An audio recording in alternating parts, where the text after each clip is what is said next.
welcome to this week's Live in the Hive, the only online magazine show dedicated to theatre across Greater Manchester. I'm Michelle Eagleton. I am with you for the next 30 minutes, and if you love theatre, you are definitely in the right place. Every Sunday night, we are here at 8 o'clock on the I Love Manchester Facebook page, and also our very own Live in the Hive Facebook page. We bring you some interviews with cast members from the theatre, creatives, plus we'll also give you the lowdown of what is coming to our fair city. Now, this week, we've got some great guests as usual. I'm going to be talking to Emma Dears very, very shortly.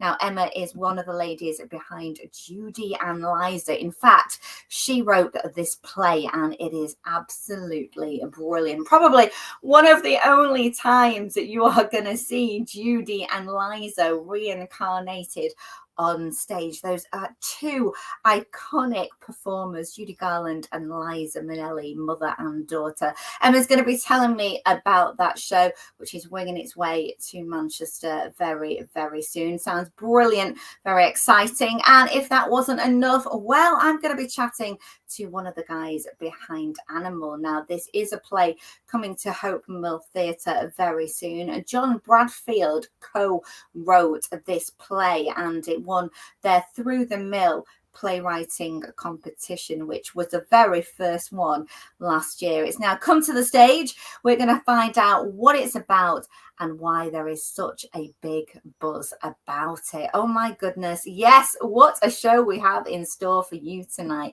And of course, if that wasn't enough, every week we do bring you the latest in Greater Manchester theatre news. And this week, we're going to be taking a closer look at a couple of the productions that are coming to Manchester. And we've even got a bit of a sneak peek when it comes to video footage. Yes, it's all very, very exciting. But hey, let's get on with the show, as they say, and let's kickstart it with a little bit of Hollywood glamour. I've got my sparkly jacket on, you know, just because of this first interview with Emma Dears, because she was talking about Hollywood royalty. These were stars when they were stars. Of course, I'm talking about Judy Garland and Liza Minnelli. They are taking to the stage, reincarnated by Emma and her co-star Helen. It's Judy and Liza.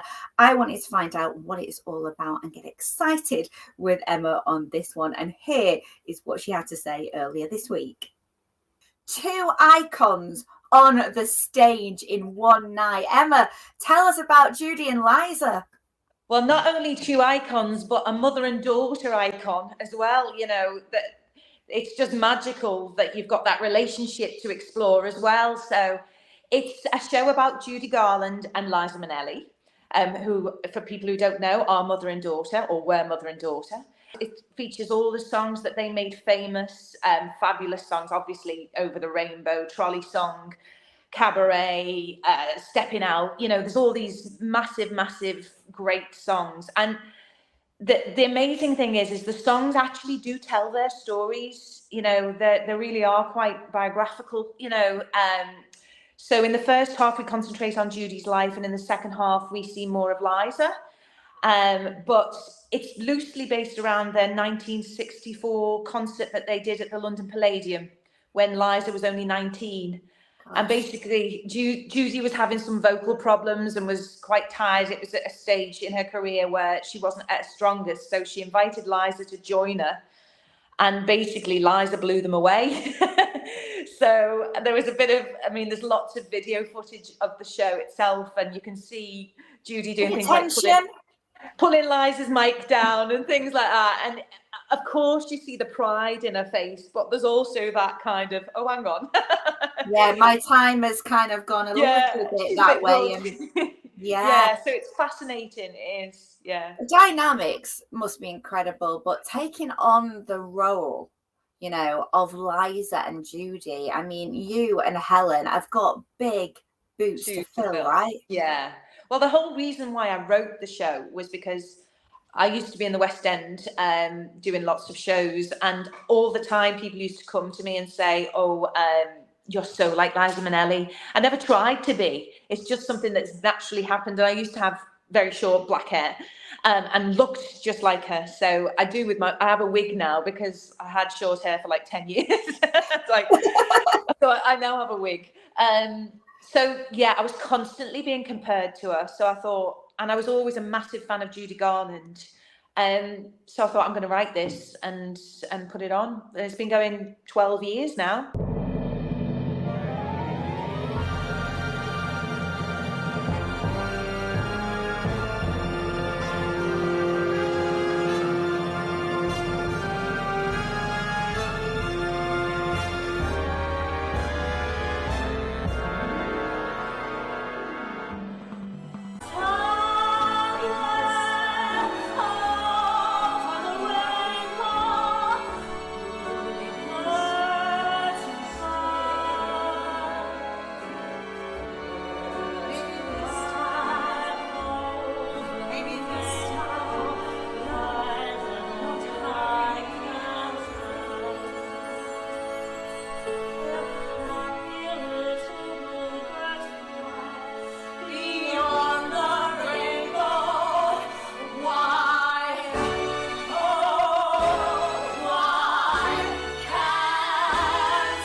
It's incredible. I mean, but actually, you say that so blasé. I wrote this, but where do you start? Because you want to, I suppose, get it factually right, but also have a little bit of the drama edge to it, don't you? And their lives are so full and rich. It's like, what do you leave out?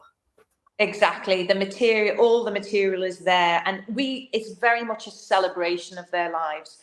Whereas other shows have kind of concentrated on the downfall of Judy Garland,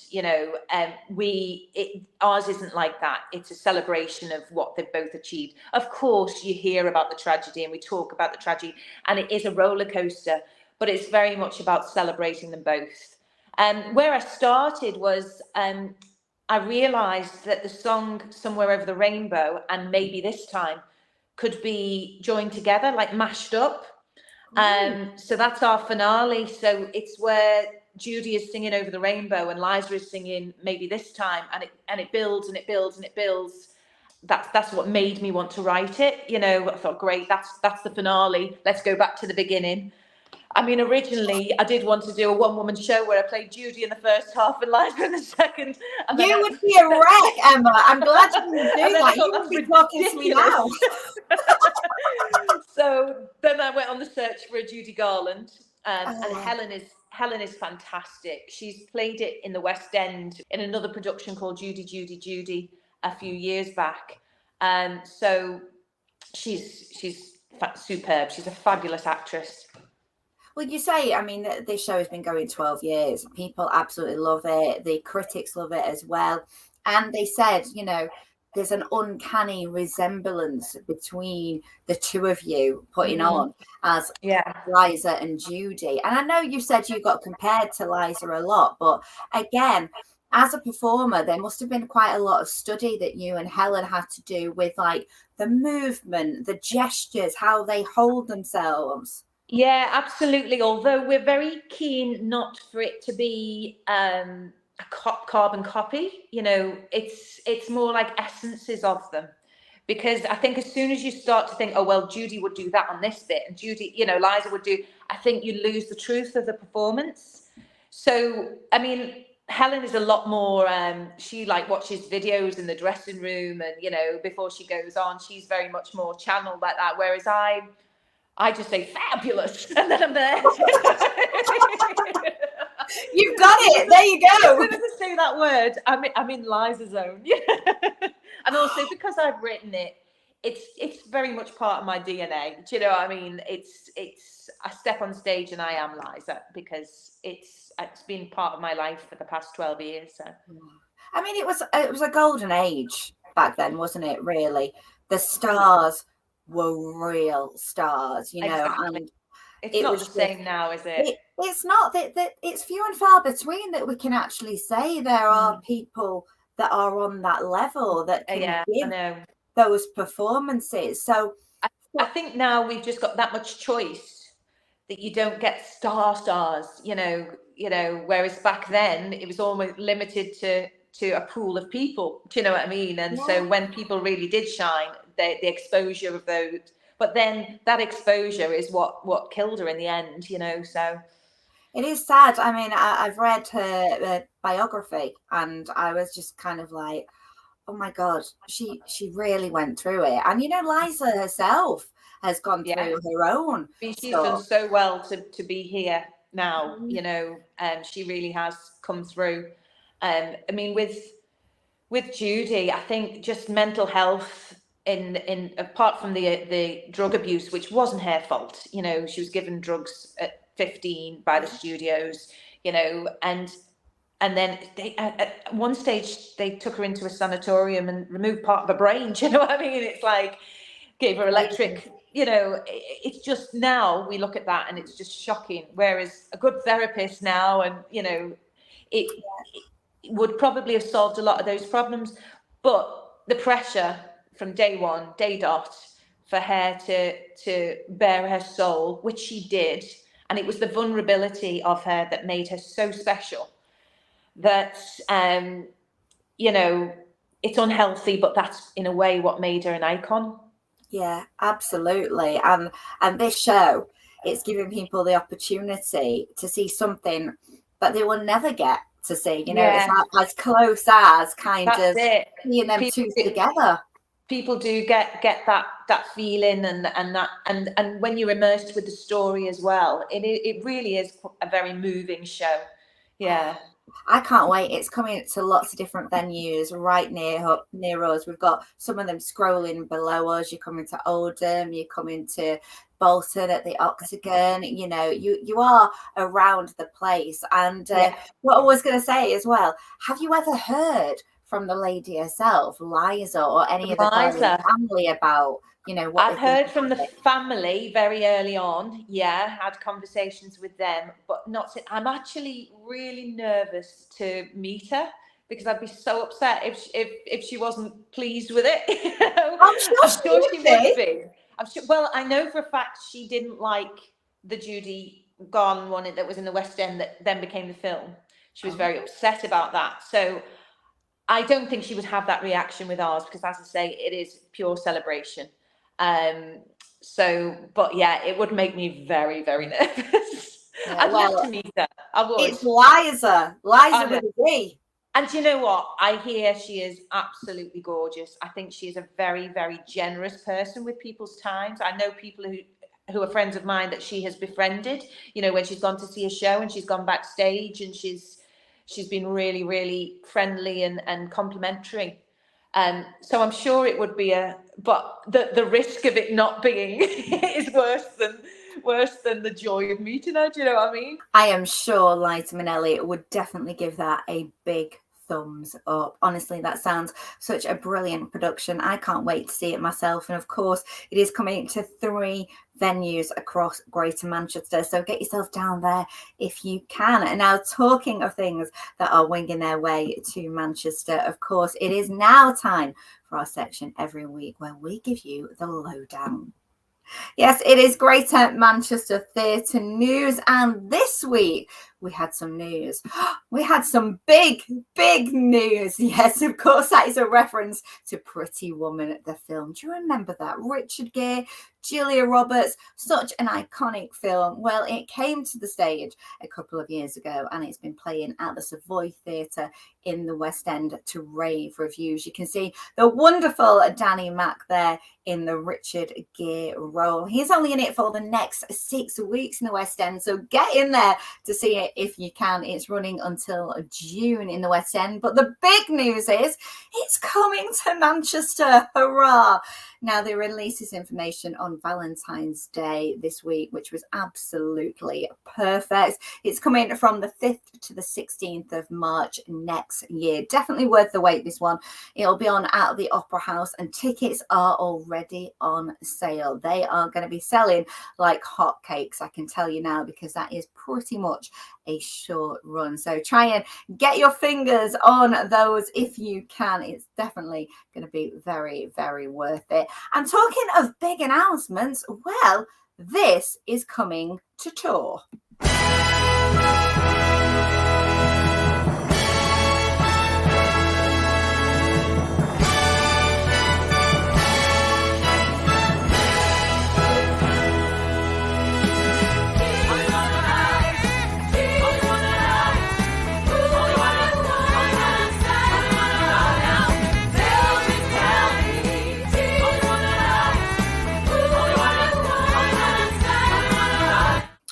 I got goosebumps watching that. Jesus Christ Superstar coming to Manchester's Palace Theatre from the 11th to the 23rd of September this year. And of course, it's the Olivier Award winning production, the reimagining of Andrew Lloyd Webber and Tim Rice's epic musical. Can't wait. I absolutely can't wait. But if you want to go to the theatre a little bit sooner than that, then check out Steel Magnolias on at the Lowry this week. Of course, based on a brilliant film that we all saw in the 90s, I believe it was. Julie Roberts was in it and Sally Field. Well, take a look. We have got some footage of it in action. There is no such thing as natural beauty. Oh, honey, time marches on. And then suddenly you realize it's marching right across your face. My colors are blush and bashful. I have chosen 2 shades of pink. One is much deeper than the other. That sanctuary looks like it's been hosed down with Pepto-Bismol.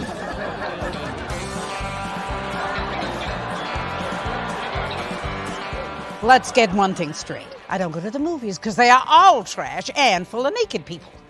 And I don't read books. Because if they are any good, they'd be made into a miniseries. As someone once said, if you don't have anything nice to say about anybody, come sit by me.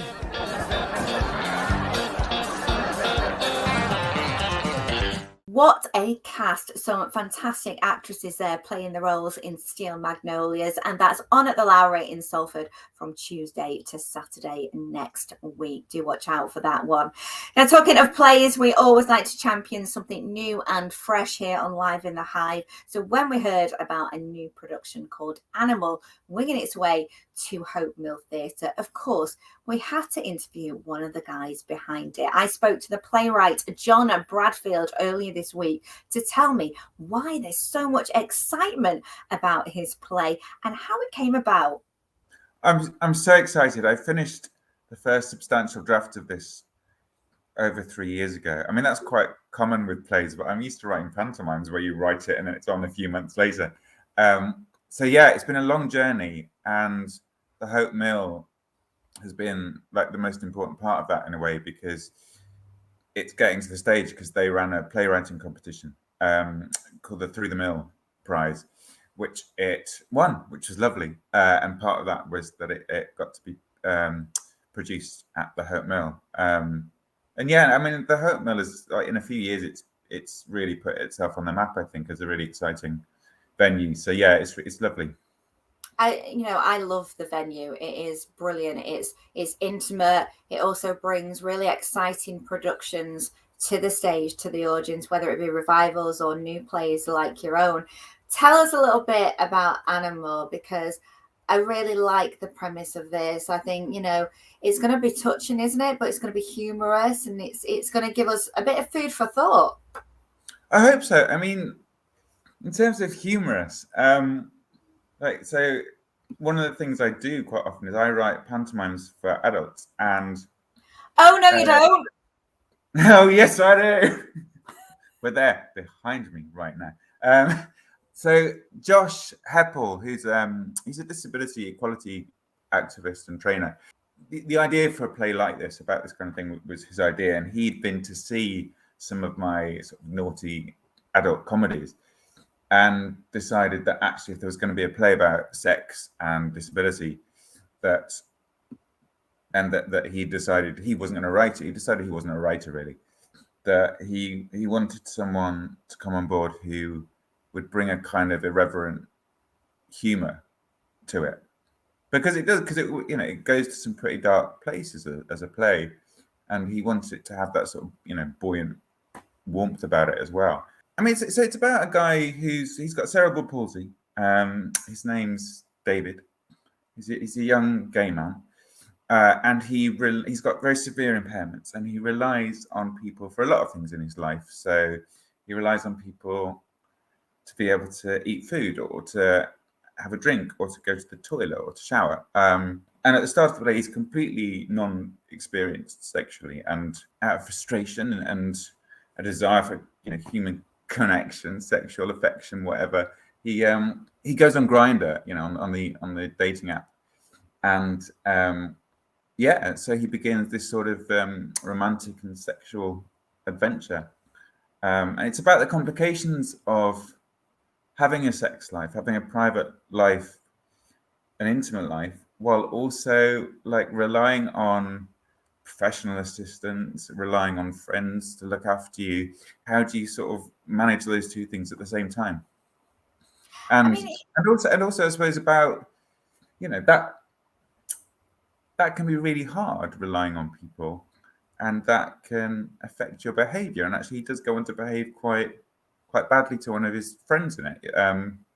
So it's a sort of Josh was very keen that the central character wasn't like this sort of this victim or this angel, that he actually he would be flawed and that he would behave badly. And I was quite keen on that too, because it's a play, right? You don't go and see Macbeth to see him not kill the king, right? You need bad behavior. Yeah, I mean, it kind of needs to be real, and I imagine Josh brought his own kind of experience from that, because Josh himself has cerebral palsy. Yeah, absolutely. Like when we started working on it together, I spent a lot of time with him, just learning about his life and but also his philosophy about disability, so that the play could reflect that. But also, about how that how that kind of sex life, that private life, works when you're managing care and so on. And